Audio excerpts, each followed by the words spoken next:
நண்பர்களே கொஞ்சம் அமைதியா இருங்க ப்ளீஸ். அதை தாண்டி யாரும் வரக்கூடாது, அதை தாண்டி யாரும் வரக்கூடாது ப்ளீஸ்.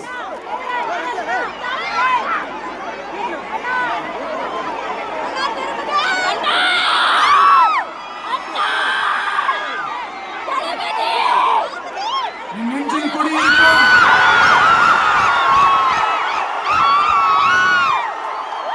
கொங்கு மண்டல தங்கங்களே, திருப்பூர் பகுதி மக்களே, அனைவருக்கும் என்னுடைய வணக்கம். டே ஆஃப்டர் டுமாரோ 16 அன்னைக்கு நம்மளுடைய தேர்தல் வாக்குறுதிகளை ஒரு புக்கா வெளியிடுறோம். அதுக்கு முன்னாடி இங்க சில பாயிண்ட்ஸை மட்டும் உங்களுக்கு படிச்சுட்டு போயிடுறேன். அதை மட்டும் கொஞ்சம் கவனமா கேளுங்க ப்ளீஸ் நண்பர்களே. ஓகே, ஆல் வெல் தேர், ஆல் வெல். பேசலாமா? கொஞ்சம் அமைதியா இருங்க ப்ளீஸ். நெசவாளர்கள், சிறு குறு நடுத்தர தொழில்கள் மற்றும் விவசாயிகள் மற்றும் காவல்துறையினர் சம்பந்தமான நம்மளோட அஜெண்டா சிலதை உங்ககிட்ட நான் படிக்கிறேன். ஒன்று, நெசவாளர்களின் தயாரிப்புகளை நேரடியாக சர்வதேச சந்தைகளில் விற்பனை செய்வதற்காக அரசுக்கு சொந்தமான ஒரு உலகளாவிய இ காமர்ஸ் பிராண்ட் உருவாக்கப்படும். மேலும் முக்கிய நகரங்களில் வெற்றி கறி விற்பனை நிலையங்கள் ஷோரூம்ஸ் அமைக்கப்படும். இரண்டாவது, நிலையற்ற நூல் விலை மற்றும் மின்சார நெருக்கடி சுமையை பகிர்ந்து கொள்ள கைத்தறி மற்றும் வைத்திருக்கும் ஒவ்வொரு நெசவாளர் குடும்பத்திற்கும் ஆண்டுக்கு 30,000 ரூபாய் வங்கி மூலம் நேரடியாக நமது டிவிகே அரசு வழங்கும். மூணாவது, கைத்தறிகளுக்கான இலவச மின்சாரம் 500 யூனிட்டுகளாகவும் விசைத்தறிகளுக்கான இலவச மின்சாரம் 1500 யூனிட்டுகளாகவும் உயர்த்தப்படும். அடுத்தது, நெசவாளர்களின் உற்பத்தி செலவுகளை குறைப்பதற்காக அவர்கள் வழங்கும் நூல், சாயங்கள் மற்றும் ரசாயனங்களுக்கு நமது டிவிகே அரசால் 50% மானியம் வழங்கப்படும். அடுத்தது, நமது டிவிகே அரசில் அனைத்து நெசவாளர்களுக்கும் ரூபாய் 10 லட்சம் ஆயுள் காப்பீடு வழங்கப்படும். மேலும் நெசவாளர்களின் முதியோர் ஓய்வூதியம் மாதம் 3000 ரூபாயாக உயர்த்தப்படும்.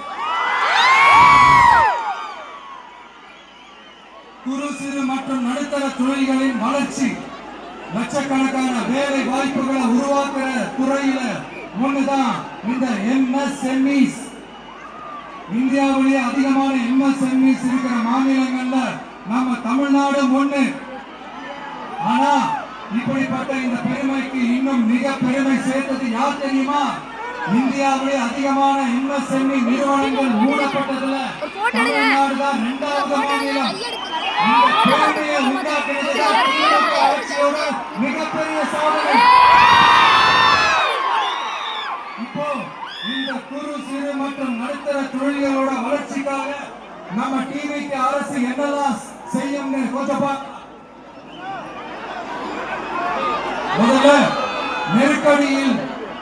நெருக்கடியில் உள்ள குறு சிறு மற்றும் நடுத்தர நிறுவனங்களுக்கு உதவுவதற்காக ரூபாய் 15,000 கோடி ஸ்டேட் கிரெடிட் கேரண்டி ஃபண்ட் உருவாக்கப்படும். இரண்டாவது, குறு சிறு மற்றும் நடுத்தர நிறுவனங்கள் மூடப்படுவதற்கான மிகப்பெரிய காரணங்களில் ஒன்று 400% மேல உயர்ந்துள்ள பீக் ஹவர்ஸ் மின் கட்டணம். இது குறிப்பாக ஜவுளி துறையில் உள்ள குறு சிறு மற்றும் நடுத்தர நிறுவனங்களை பாதித்துள்ளது.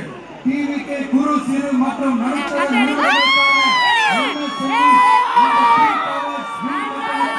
நமது டிவிகே அரசு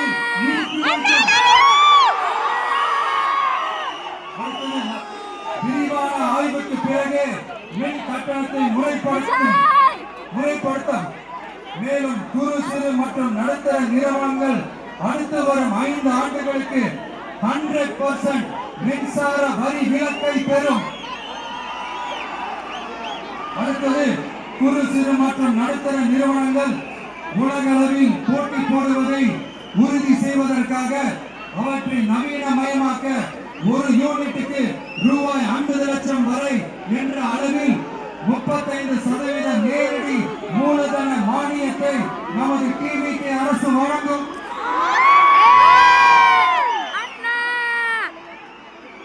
அடுத்து நம்ம எல்லாருக்கும் சோறு போடுற நம்ம தெய்வங்களான விவசாயிகளுக்கான அஜெண்டா கொடுக்கப்பட்டுள்ளது. 5 ஏக்கருக்கு குறைவான நிலம் உள்ள விவசாயிகளுக்கு வேளாண் கூட்டுறவு சங்கங்களில் வாங்கிய பயிர்க்கடன் முழுமையாக தள்ளுபடி செய்யப்படும். 5 ஏக்கருக்கு மேல் உள்ள விவசாயிகளுக்கு 50% தள்ளுபடி செய்யப்படும். அடுத்தது குறைந்தபட்ச ஆதரவு விலைக்கு எம்எஸ்பி சட்டப்பூர்வ உத்தரவாதம் வழங்கப்படும். நெல்லுக்கு ஒரு குவிண்டாலுக்கு 3500 ரூபாயும் கரும்புக்கு டன் ஒன்றுக்கு 4500 ரூபாயும் வழங்கப்படும்.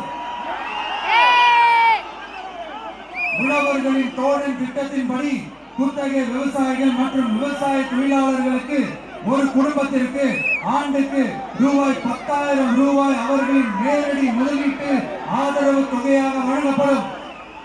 100% பயிர் காப்பீட்டு திட்டத்தின்படி பயிர் பாதுகாப்பு உறுதி செய்யப்படும்.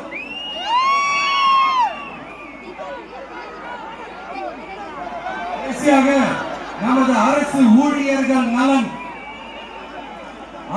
ஊழியர்களின் நலனுக்காக பழைய ஓய்வூதிய திட்டம் மீண்டும் வழங்குவது குறித்து நமது டிவிகே அரசு கனிவுடன் பரிசீலித்து மதிப்பீடு செய்யும்.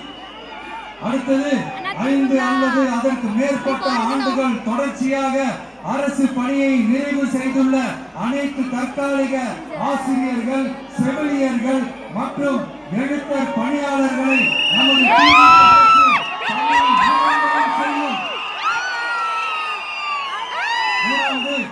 பதவி உயர்வுக்கு பணம் பெறும் கலாச்சாரத்தை நமது டிவிகே அரசு முடிவுக்கு கொண்டு வரும். அனைத்து அரசு ஊழியர்களின் இடமாற்றங்களும் வெளிப்படையான மற்றும் கால வரையறைக்கு உட்பட்ட முறையில் நடைமுறைப்படுத்தப்படும். 4வது, காவலர்களின் அடிப்படை மாத ஊதியத்தை 18,200 ரூபாயிலிருந்து 25,000 ரூபாயாக நமது டிவிகே அரசு உயர்த்தும். அதிக மன அழுத்தம் உள்ள பணிகளில் ஈடுபடும் காவலர்களுக்கு படிப்படியாக மாதம் 1000 ரூபாய் கூடுதலாக வழங்கப்படும். காவலர் நலன் மற்றும் பணி நிபந்தனைகள் சட்டத்தை, அதாவது police welfare and working conditions act நமது டிவிகே அரசு இயற்றும்.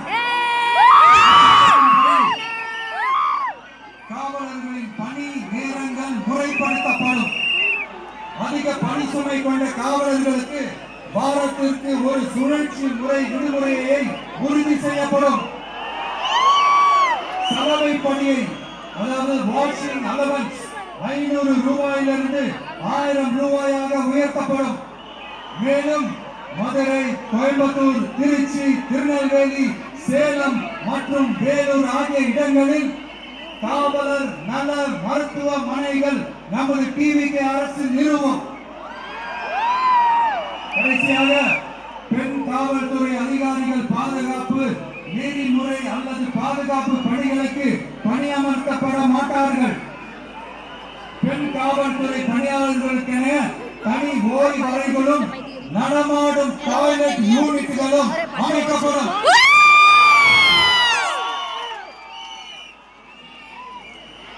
இன்னும் கூட தெரியுது, பிள்ளை தெரியுது வருது.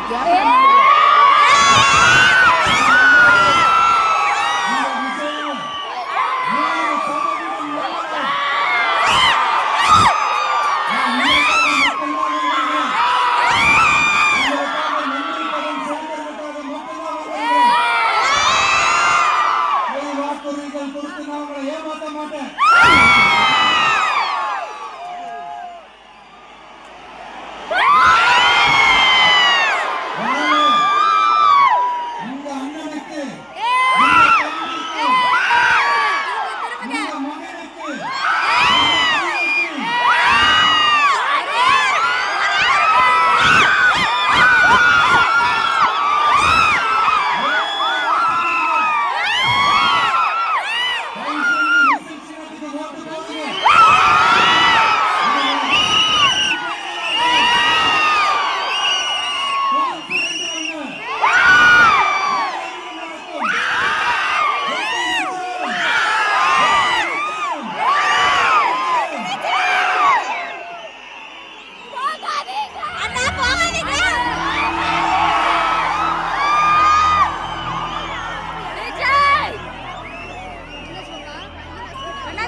அவ்வளோதானே டைம் முடிஞ்சு 5 o'clock முடிஞ்சு